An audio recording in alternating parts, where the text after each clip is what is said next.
Hello again, card community. It's RJ here today with a special video. I have in front of me today this computer screen open. I have my normal background set up, but you can't even see it because I'm zoomed in onto the computer screen. So the image is going to be a little bit blurry because of the computer screen, but the page I have highlighted, if you can see, is from a YouTuber named RayFromPhilly. Now, RayFromPhilly was one of the first YouTubers I started watching when I found that there were people out there doing YouTube videos about card collecting. There was a whole community out there of people showing off their collection for the enjoyment of other collectors, which I think is the true greatness of this community. And clearly, if you take a look at Ray's thumbnail there, it's a picture of the 1974 Topps Mike Schmidt card. That's one of the few things, one of the things that drew me to his channel. Also, like me, Ray is a huge Mike Schmidt collector. Ray's focus, I don't want to speak for Ray. I hope you go check out his channel because it's fantastic. But what I've always seen in most of his videos is he shows us a new PSA card that he obtained, because Ray is very much into PSA set registries. He's had thousands of cards and multiple PSA set registries that he's involved in. Clearly, my favorite, Ray, is your Topps. I shouldn't say Topps. I would say your Mike Schmidt basic set registry. For everybody else out there, there are 47 Topps. I keep saying Topps. 47 cards in the PSA Mike Schmidt basic set registry. Covers all of his Topps cards, and then it branches into Fleer, Donruss, Score, Upper Deck Bowman, and so forth in the later years. Total 47 cards. Ray has them all. He inspired me to do that. So in short order, I went through and I picked up all 47 cards. So Ray's channel really, it's one of the first ones I ever saw, and I make it a point to watch every episode and to comment and like. He's even got a Facebook page. I jump on that and like and comment as well, because I just love his channel, love his content, love that he's a Philly guy. Now, one of the things Ray did on his own is start what he called the Baseball Card Hall of Fame. Now, I'm not here to presume that Ray is the only person doing it. I would imagine that somewhere out there in the card universe, there's other individuals who have started their own Hall of Fame card, baseball card, Hall of Fame for baseball cards. If there are, I don't know of them. I was kind of surprised that Ray had done it. He's been doing it for a few years now. And the way he did it in the past was every year he would simply ask people that watched him on YouTube to nominate 10 cards. So he'd say, okay, it's the 2019 Hall of Fame vote. Everybody, you've got a month. Send me the 10 cards you think should be on that list. And what he would do is then he'd take the time to count all the votes submitted, and for each card, and he would take the top 10 vote getters, and they would be enshrined in that year's Hall of Fame. And he keeps a running tally of it. I'll show you that in a second. And I always thought to myself, well, gee, this is not the way you should do it. I mean, I wish I had been the one to suggest this, but I think he finally made the right decision to change up how he's doing it. So this year, what he did was have a group of friends of his, him and a group of friends came up with a list, a ballot, so to speak, that these are the cards we think you should consider for enshrinement into the Baseball Hall of Fame. And I'm not going to go through the whole rules of how they're going to decide it. I want you to go check out the video. If you go to Ray's channel, this is his basic video link channel, his homepage here. You go to videos if you want, I'll do that, and by recent videos. Right here, the second one, right here, the one, it's got the thumbnail icon of the Hall of Fame. says here, the 2021 YouTube Baseball Card Hall of Fame vote. Please go to his channel and watch this video first, so you understand what he's doing, what he's done in the past, and where he's going forward with this project. In there is a link to the ballot. So I'm going to go to the ballot. I have that open here. This is brand new to Ray's channel, brand new to what he has created as the Baseball Card Hall of Fame. What it does is it gives you, he's been doing it since 2018. Here you can see it, the inaugural class, as he calls it. I am not going to go through the list. I want you guys to go and check it out yourself. You could probably see it here. And then after you go to this link and you see what's been done in the past, there's down here the next thing, the next button. And it takes you to this year's ballot, the 2021 ballot for the Baseball Card Hall of Fame. And here is the list, and you're supposed to pick 10 of these cards.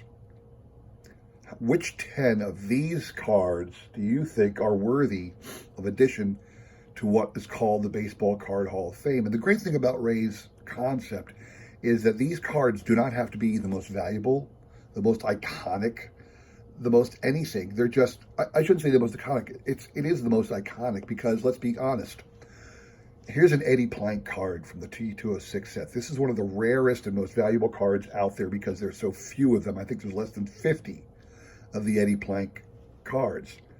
But if you scroll down, here is the 1990 score Bo Jackson card, Bat on Shoulders. There's a million of these cards, but it's the fact that it's the iconic image of Bo Jackson in the shoulder pads holding that bat behind his shoulders that makes this worthy of consideration for Baseball Card Hall of Fame, or the Frank Thomas no name on front.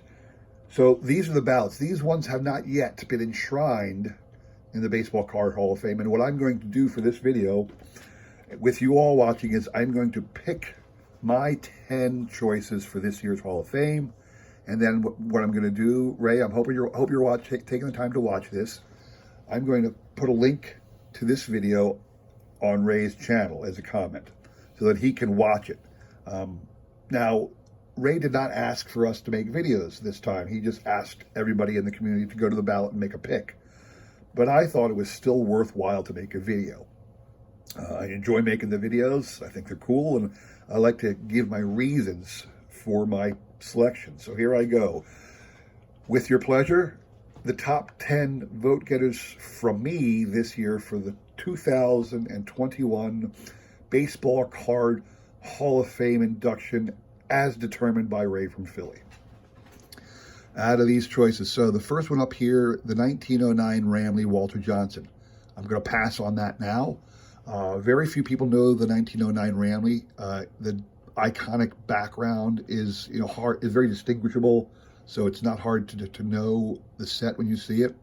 Here's a T205 Christy Mathewson. Another great set, the T205s. Eddie Plank T206, I'm definitely going to select that. The T206 Eddie Plank is without a doubt one of the most iconic cards there ever was. There's the T206 Tris Speaker. I'm not sure why Tris Speaker got the nod over some of the other T206 versions. I'm going to pass on that for right now. The the 1915 to 1916 M101 Sporting News Babe Ruth. As I understand it, this is Ruth's rookie card. That's going to get a big check mark for me. The 1933 Gaudy Napoleon Lajoie card. A little bit of history on that card, why I'm definitely going to select this one. In 1933, Gaudy Gum Company came out with a set of cards. I can't remember the exact number, about 134 or something like that, 135. And what they did, beautiful marketing scheme, but definitely just awful to the public, but it was a beautiful scheme. They said that these cards were, numbered, they were part of a series of 135 or whatever the number was. And what they did is they only made 134 of the cards. They never made the 135th. They just didn't do it. And the reason is because they wanted people to keep buying the cards. buying the gum to try and find that last card. And there was such a huge public outcry. What happened to this card? That in the 34 set, they printed a 1933 style Gaudi of Napoleon Lajoie. And that's why this is such a rare card, is that they didn't, I think they only gave it to those people who sent them a letter requesting it, which is why this is such a rare card, but it was a beautiful marketing scheme.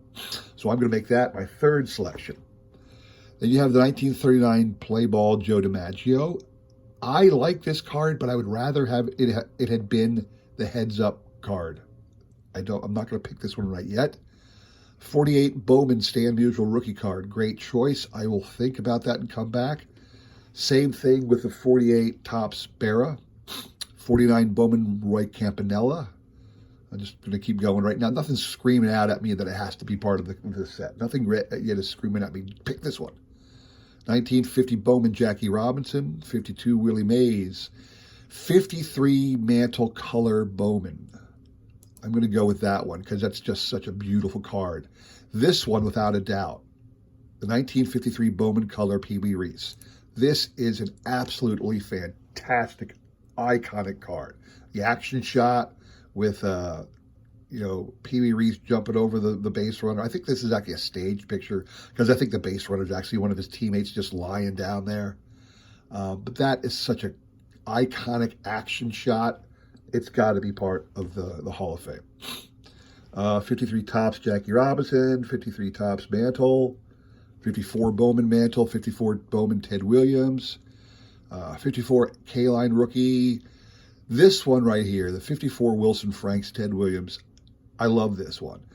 That's definitely going to get a vote in mine because I remember years ago when I first started collecting back in the, well, I didn't first start collecting in the 90s, but when I got back into collecting in the late 80s, early 90s, not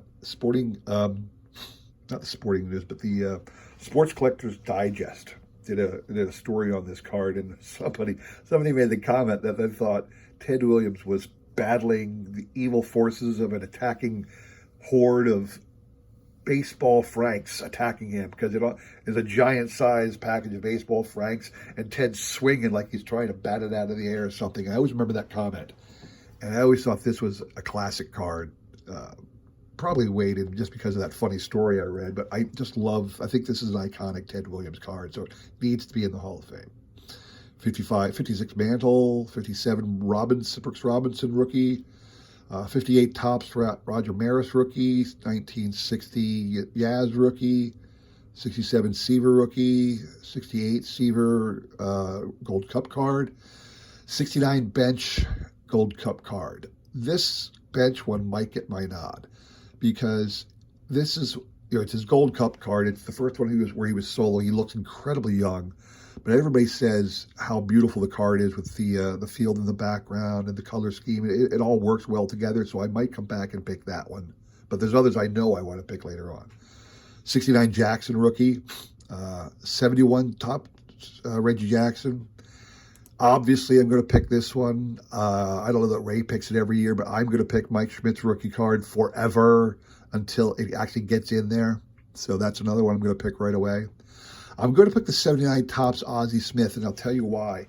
The Ozzie Smith one, not that Ozzie's more legendary than any other great Hall of Famers, but that's from the set. If people who know Topps 79, it's incredibly hard to find centered. So to find a PSA 10 of the Ozzie Smith card is near impossible. I don't know what the pop is on that. You can check it out. But because it's a 79 card of a Hall of Fame rookie, that's going to be added to my set. Roger Clemens Fleer Update, certainly an iconic card. This was one of the Chase rookies of the 80s. I'm going to let that one go for now. 87 Donis Greg Maddux rookie. I'm going to let it go for now. 89 Randy Johnson, Upper Deck. 90 Leaf, Frank Thomas. This was a huge card. This is what the world was after in the 90s. This card was just everybody had to have it. Like I said before, the Bo Jackson score, Bat on Shoulders. This is not a hugely valuable card. You can get that for, you probably get the score set by itself for less money than a single of Bo Jackson. It's weird that way, but This card is an iconic card. It needs to be in the Hall of Fame just because of the photograph. It was absolutely took the hobby by storm that year. Frank Thomas, no name on front, tops has to go in. This is an iconic error card. As much as I think the Fleer Ripken error, the Billy Ripken error card is already in the Hall of Fame. This one has to be. Don't know about the Desert Shield Chipper Jones. It's great that they chose Desert Shield because it gives a nod to the Desert Shield set versus the regular Topps set. And Chipper obviously was the card to get in that rookie class. I might come back to that, I don't know. I will take the Bowman Mariano Rivera, Mariano being the legendary closer that he is. This is his only rookie card. Bowman was the only set that issued a 1992 card of Mariano Rivera. So there you go. So I've got a number of cards. I want to go back and count, see if I got to 10. Otherwise, I'll go back and consider some of the others. So I got the Plank, the Ruth, and the Lajoie. That's 3. Got the 253 color Bowman cards here. That's 5. 6 was my Ted Williams Franks cards. That was 6.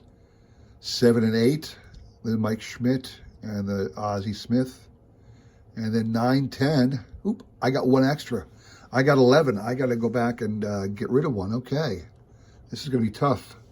I need to drop one from my list.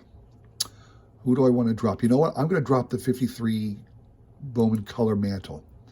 I don't necessarily know if everybody needs to have more than one card. I promise you the 52 Mickey Mantle's already in there. So the 53 Bowman Color, I think we can wait for that for another class. All right, so the Eddie Plank, because it's a legendary, rare, scarce card from the T206. The 1915-16 M101 Sporting News Babe Ruth rookie card, that's 2.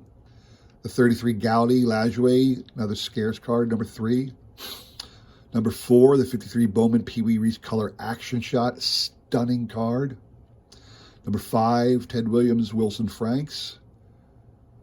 Number 6, Mike Schmidt rookie card. Number 7, Ozzie Smith rookie card. Number 8, Bo Jackson score. Number 9, Frank Thomas, no name on front. And the number 10, the 1992 Bowman Mariano Rivera. That is my 10 choices. Now I'm going to go down here. I'm going to say submit. Boom. Your response has been recorded. There you go. All right. So this contest from Ray from Philly, I'm going to close this out and go back to his homepage. This contest from Ray from Philly is running through Memorial Day, or through the end of the month, actually, I should say. I would love it if everybody who watches my channel, please go to Ray from Philly's channel. Find this video right here, the 2021 YouTube Baseball Card Hall of Fame ballot video. He explains everything, how to do it, why he's doing it. He's got a couple buddies who helped him make that ballot selection. He's got a link to the ballot, which gives you the 3 previous year inductees. So there's 30 cards total in there right now. This is a fantastic thing Ray does every year. I hope you all subscribe to his channel. Go watch his video. Go watch his content. Support him. Support his other guys, Mike, this baseball card wife, and Victor. I can't remember Victor's channel, but if you watch it, you'll find it. So go check out these guys. Ray, you're my favorite YouTuber. I love your videos. You know I comment on all your videos, so keep up the good work, my friend. Thanks a lot. Thank you to those people watching my video today. Please like and subscribe and all that. And keep supporting our card community and everything it does. Thanks a lot, guys.